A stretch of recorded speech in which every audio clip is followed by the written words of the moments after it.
ప్రజల చేతికి డబ్బులు ఇచ్చి మౌలిక వసతులు అన్నటువంటి విషయం పట్టించుకోకపోవడం జగన్మోహన్ రెడ్డికి అతిపెద్ద మైనస్.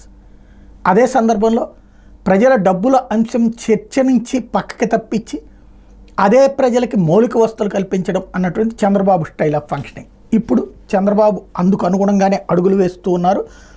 రాబోయే 5 ఏళ్లలో గ్రామాల్లో 17,500 కిలోమీటర్ల మేర సిమెంట్ రోడ్లు వేయాలని నిర్ణయించారు. జగన్ సర్కార్ చిట్ట చివరి 6 నెలల్లో సిమెంట్ రోడ్లు పెద్ద ఎత్తున వేసుకొచ్చింది. బట్ ఇప్పుడు స్టార్టింగ్ నుంచినే సిమెంట్ రోడ్లు ఒకనాడు వాజ్పేయి టైంలో చంద్రబాబు ఇక్కడ ఉన్న టైంలో జరిగింది. 2014-19 మధ్యలో అయితే పెద్దగా జరగలేదు. ఇప్పుడు మళ్ళీ సిమెంట్ రోడ్లు గ్రామీణ ప్రాంతాలు 17,500 కిలోమీటర్ల మేర, అట్లాగే 10,000 కిలోమీటర్ల మేర డ్రైనేజీలు నిర్మించాలని నిర్ణయించారు. అట్లాగే ప్రతి ఇంటికి తాగునీరు ఏదైతే కేంద్ర జల్ జీవన్ మిషన్ది ఖచ్చితంగా అమలు చేయాలని చూస్తున్నారు.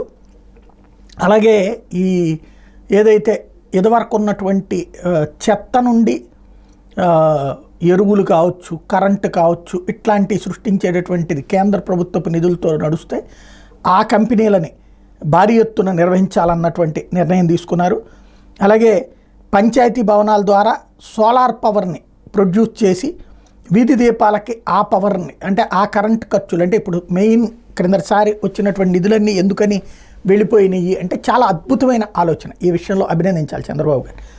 క్రిందసారి వచ్చిన 14వ ఆర్థిక సంఘ నిధులన్నీ ఎందుకు ఖర్చు అయిపోయినాయి అంటే వచ్చినట్టు అంతకుముందు బిల్లులు ఏళ్ల తరబడి పెండింగ్లో ఉండిపోయినాయి. ఇప్పుడు ఆ బిల్లులు ఎవడు కడతాడు? ఖచ్చితంగా వాళ్ళ డబ్బుల నుంచినే కట్ చేశారు. అది ఒక పక్కన విమర్శించి పరిష్కారాన్ని చూపించారు చంద్రబాబు గారు. ఇప్పుడు పంచాయతీ భవనాల దగ్గర సోలార్ పవర్ ఉత్పత్తి చేస్తారు. ఆ ఉత్పత్తిని చేసిన దాంతో ఆ పంచాయతీ కార్యాలయానికి కరెంట్ వెళ్తుంది, అట్లాగే మిగిలిన కరెంటు విద్యుత్ శాఖ దగ్గరికి వెళ్తుంది.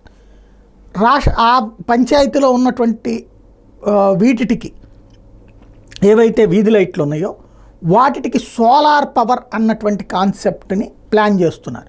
ఇప్పటికీ మనకి విజయవాడ హైదరాబాద్ వెళ్ళే హైవేలో నందిగామ దగ్గర ఉంటాయి అట్లాంటి సోలార్ పవర్తో ఉన్నటువంటి వీధి దీపాలు. అట్లాంటి సిస్టమ్ రాష్ట్ర వ్యాప్తంగా అమలు చేయడానికి సిద్ధపడతారా, లేకపోతే ఈ పంచాయతీల్లో ప్రొడ్యూస్ చేసిన కరెంట్ డిపార్ట్మెంట్ తీసుకుంటుంది కాబట్టి దాని ద్వారా అక్కడ ఉన్నటువంటి వీధి దీపాలకు కరెంట్ ఇస్తున్నారు కాబట్టి వాటిని సపరేట్ కేటగిరీ కింద చూస్తారా అనేదే తేలాల్సి ఉంది.